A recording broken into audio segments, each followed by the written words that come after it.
Here we have a Datatronic computer from a 3000 series Massey Ferguson. I'm going to change the batteries in the back of here.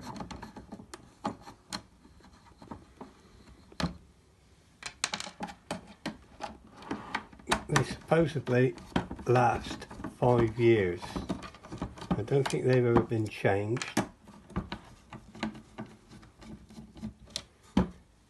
To get to some of these screws, you need to remove 3 screws to remove a cover, and the same on that end.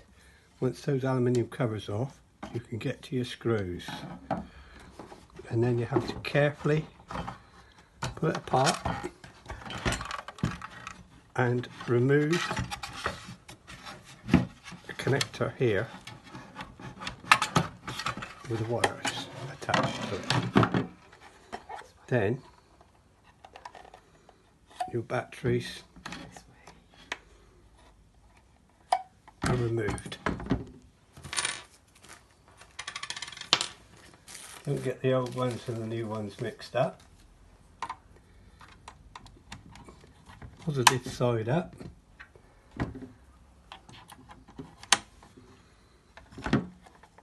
Connect the wire back up.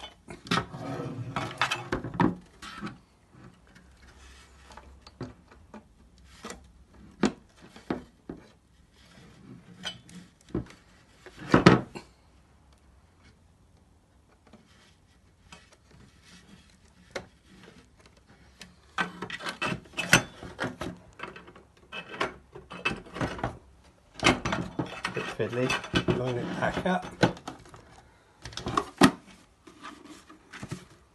There is a rubber seal to stop moisture getting into it, make sure it's in place.